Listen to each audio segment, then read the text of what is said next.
Give me your sword.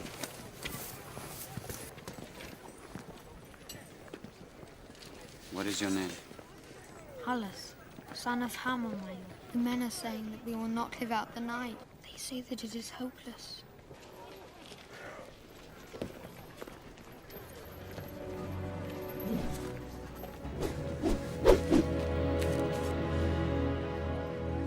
Haleth, son of Hammer. There is always hope.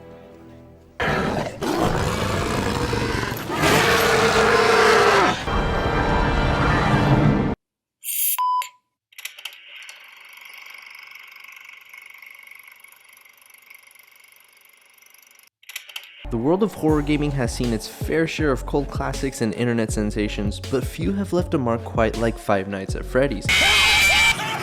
The indie horror game developed by Scott Cawthon took the gaming community by storm and became a viral sensation at the height of its popularity. And as usual, when a game captures the imagination of millions and sends chills down the spines of players worldwide, it's only a matter of time before studios pick it up and try to bring that horror to the big screen. Now in the case of Five Nights at Freddy's, that time has finally come. The concept of terrifying animatronic robots killing people inside a pizzeria turned into a unique, spine-tingling movie. However, the transition from games to film is not always smooth, as evidenced by past attempts with horror game adaptations. Take Slender Man for instance, another viral sensation that had the internet abuzz with fear.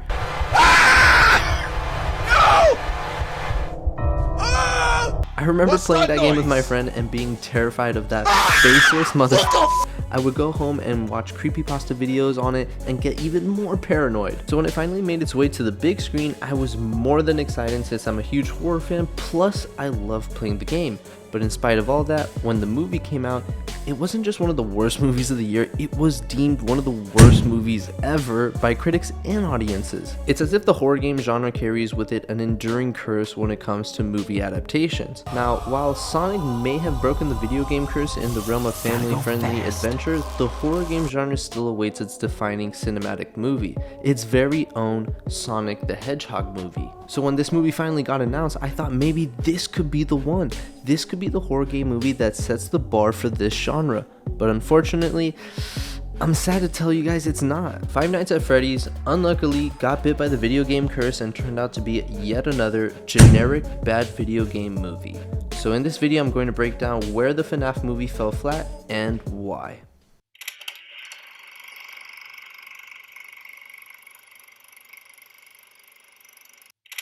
If you've played the Five Nights at Freddy's games, then you probably enjoyed this movie, and that's fine. The practical effects are awesome, the animatronics look great, and the horror sequences themselves have a lot of potential. However, if you want to make a good movie that stands out to the masses, then you have to tell a good story, and in order to do that, you need a good plot. In The Anatomy of Film Perfection, Philip Mentos writes, "The easiest way to perceive plot is to think of it in three parts. Someone has to do something to create a result of some kind before something bad happens." Another way to think of this is with the acronym GSU, which stands for Goal, Stakes, and Urgency. What is the goal? What are the stakes? And what is the urgency to accomplish this goal? So as I was analyzing this movie, the biggest issue I was able to identify is that the story is confusing. There are multiple plots going on at once, and the movie doesn't seem to have a clear narrative focus. Let's break it down. The movie starts with our protagonist Mike Schmidt, who is sent to a career counselor because he assaulted a random person who he thought was a kidnapper. Fatality. This initially sets up our character's goal. Mike needs a new job. But what's at stake here? Well, as the movie continues, social services threaten to take custody of Mike's younger sister, Abby, strange Aunt Jane. This is good because Abby is Mike's younger sister, which means that the stakes are high. Finally, what is the urgency for Mike to complete this goal? Well, since Mike refused to sign the change of custody papers that Aunt Jane offers, she decides to take him to court. Which means, if Mike wants to keep custody of Abby, he needs to prove to the court that he is capable enough and stable enough to take care of her. Which means he needs a job. So this is perfect initially. We have our goal, we know what is at stake, and there is a sense of urgency. So Enzo, what is the problem? Well, there is no problem until we find out that this isn't really the plot of the movie. In fact, our protagonist's real goal is to find the person who kidnapped his little brother. So it's like, okay, is the other plot just not important right now, or what's the deal? So let's just say this is the plot the film wants the audience to focus on. Okay, let's break it down. The goal is Mike wants to figure out who kidnapped his brother. Okay, fair enough. But what is at stake? This incident happened years ago, and his brother's already presumably dead. It's not like finding out who did it is going to bring his brother back. Maybe you could argue that what's at stake is the kidnapper's justice, but even then it's not that strong because what is the urgency? Why is it imperative for Mike to achieve his goal?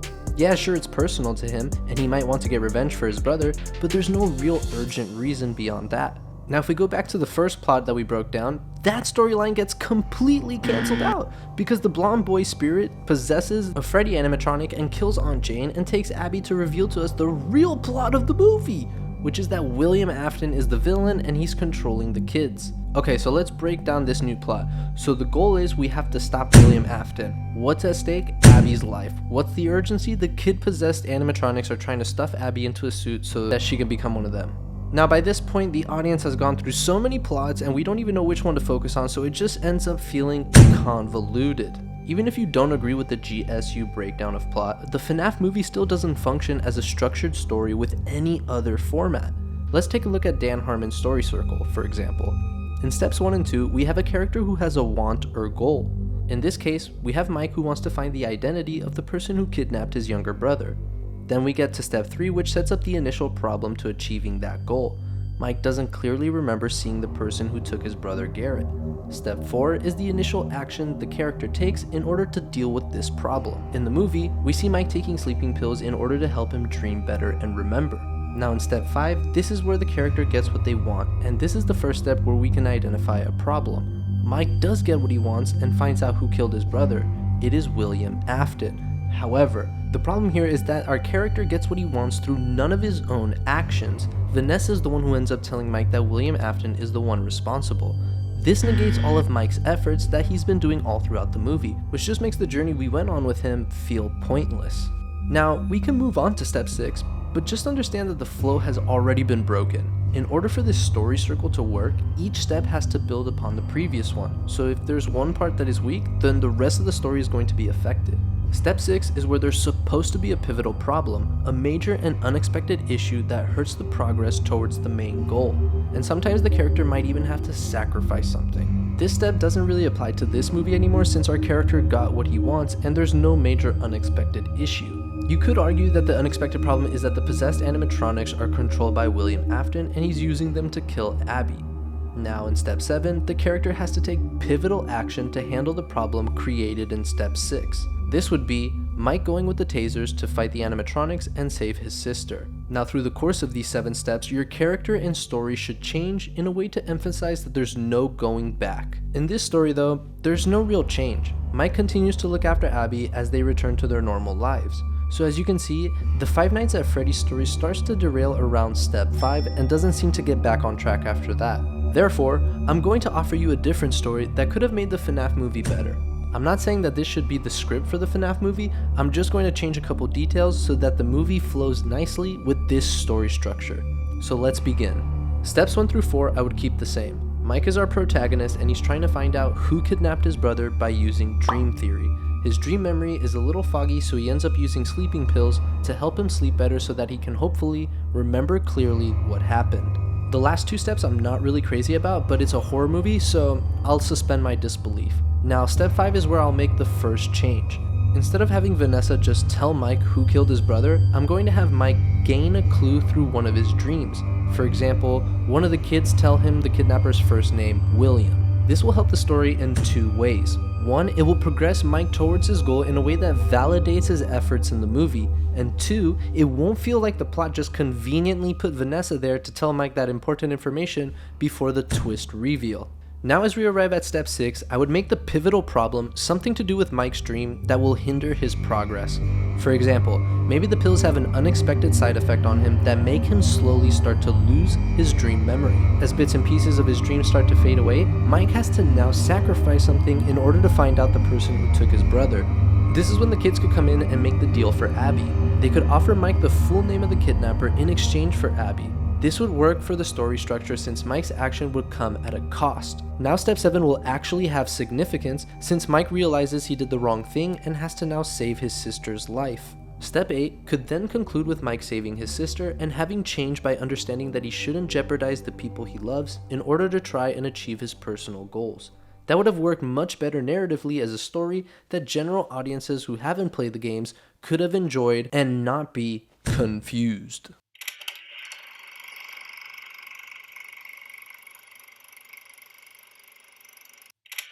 So I broke down how this story doesn't work narratively, but now let's switch our focus to the scares, because at the end of the day, this is a horror movie. It's just not that scary. Now the reason for the lack of fear in this movie stems from its inability to elicit an emotional connection with the characters. A significant part of the problem lies in our limited knowledge and emotional investment in these characters, making their fates inconsequential to us. In the beginning, we meet Mike, who is a security guard and takes care of his younger sister Abby.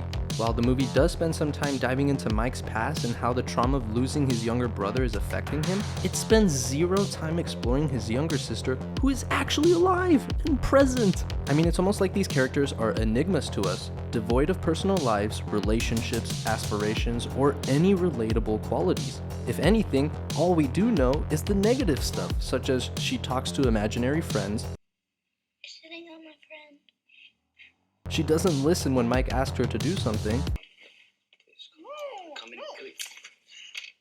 and she's really annoying. I have somewhere I have to be. Come on, let's go. 5 minutes, I need you dressed. All the more reason for us to want her to get stuffed into an animatronic suit. So that's why the movie itself is not scary, because any opportunity it gets to set up a scare, it simply won't work if the audience doesn't care about the characters. The only way to scare an audience is to give them a compelling reason to care about the well-being of the story's characters. This is also why video game movie adaptations are usually so bad. You see, it's crucial to understand the fundamental difference between movies and video games.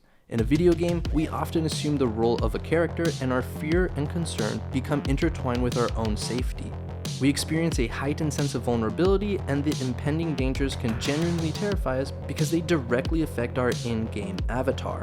In contrast, when we watch a movie, we remain observers rather than participants, so we don't experience the fear for our personal safety because we're aware that we're sitting in a secure environment, probably eating popcorn. Therefore, we're detached from the events on the screen, so our emotional investment is channeled through the characters. We can only worry about their safety if we genuinely care about their well-being.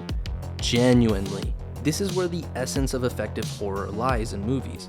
To elicit fear, concern, emotional engagement from the audience, filmmakers must craft characters we can connect with, understand, and ultimately empathize with. When we have a genuine stake in their fate, their peril becomes our own, and the fear we experience transcends the screen. God damn it, I'm spitting bars like Shakespeare here.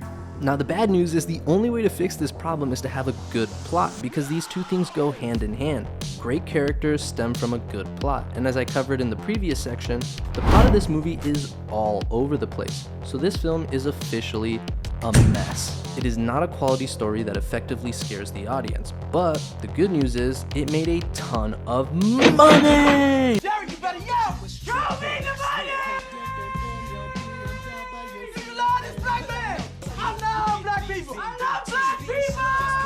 We're definitely going to get a sequel to Five Nights at Freddy's, and maybe the whole trilogy, so hopefully the studios and filmmakers can learn from their mistakes and make a better horror movie next time around, so that eventually they can turn this into a legendary horror franchise. So that's it for today's video. I hope you guys enjoyed it. Comment down below if you guys like the Five Nights at Freddy's movies. Like I said, I enjoyed it because I'm a fan of the games, but as a movie for general audiences, it is not good whatsoever, as I broke down in this video.